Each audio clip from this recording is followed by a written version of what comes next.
Get on the ride.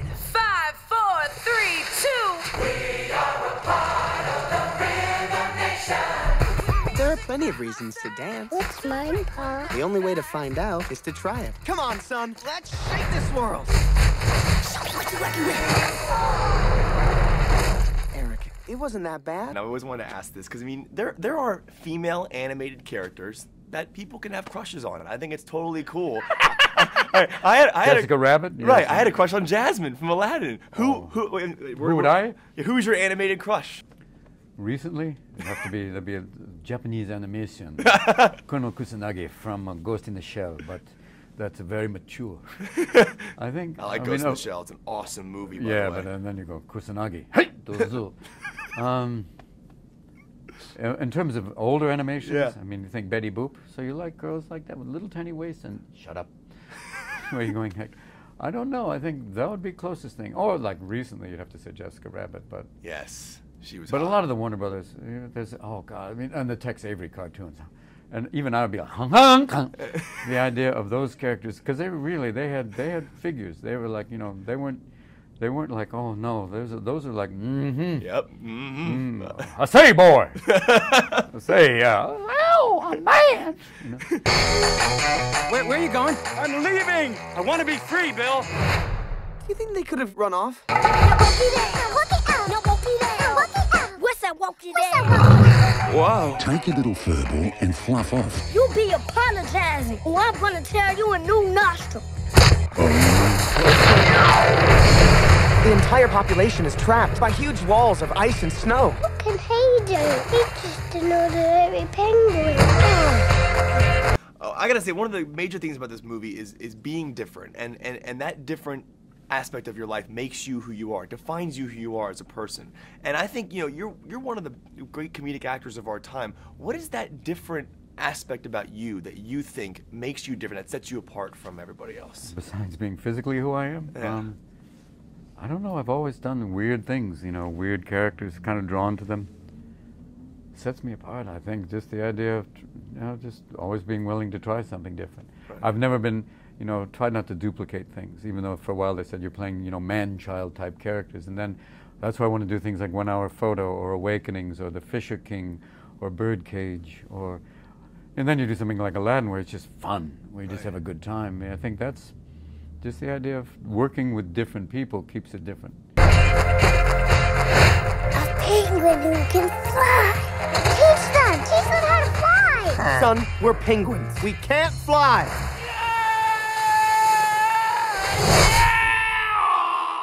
Uh-oh. That's not healthy.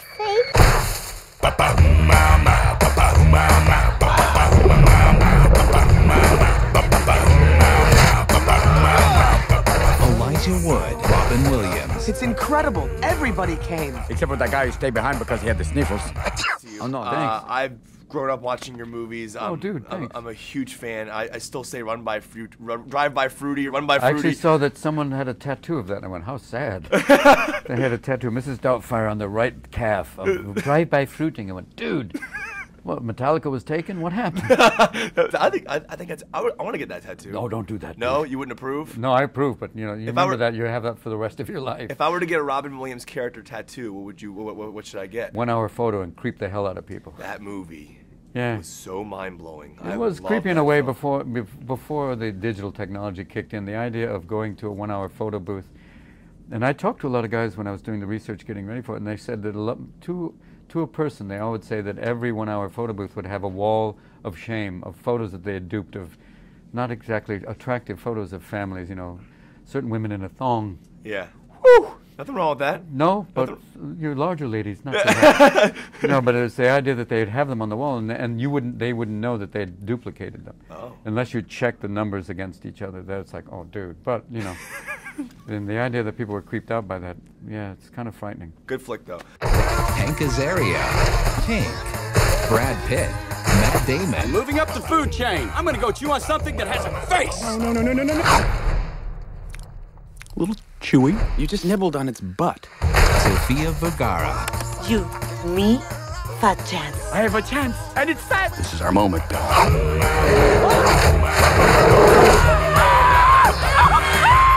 Now, do you feel obligated when you make a movie like this, which is geared towards kids, but I really don't find this to be a kids movie ultimately. I think it's both. I think adults. There's a lot of interesting themes here, a lot of pretty dark stuff going on in the movie as well. The same way that you could say Pixar movies are also for adults as well. Exactly. Not that I'm comparing this to Pixar. Right, exactly. Yeah. No, but do you ever feel obligated when you're playing a film that is geared towards kids that you are responsible for how that kid is going to take the movie and if it's going to affect them and their lives? Like, I mean, because these are movies that kids are going to watch and they'll take away things from it. Do you ever feel that when you're shooting a movie that is geared towards children?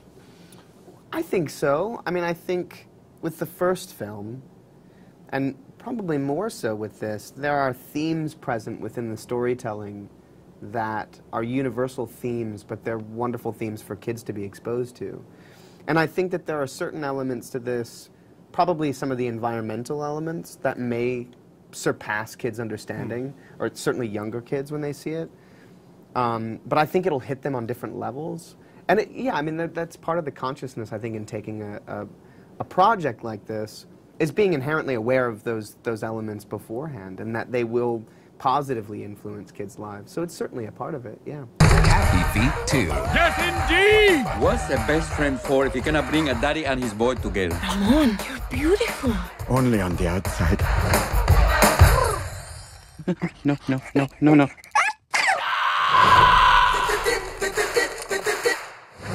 The movie deals with this struggle of, his character is struggling to fit in. He wants to fit in, but he's different. He feels weird about being around a group of people. When you first came to Hollywood, did you have to struggle to be someone you were not? No, I was lucky. I got to do kind of what I did. It took a while. I won the lottery.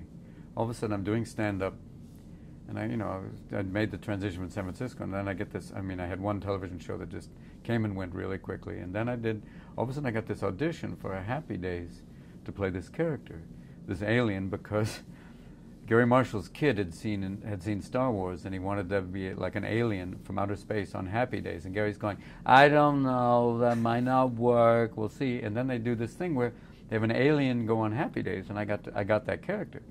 Cut to a year later, there's a commitment to put a show on air without a pilot, and then Paramount throws together this pilot with me and Pam that goes on air for 12 episodes, no pilot, just a commitment because they had some contractual thing. And then I win the lottery because all of a sudden, bang. So I went from 0 to 100. So in a weird way, the luckiest dude on the planet to get that at that time. So fitting in wasn't a problem. Well, congrats to you, man. Thanks, boss. You're still at 100 right now, man. Thanks, boss. You're doing great, man. Thank you.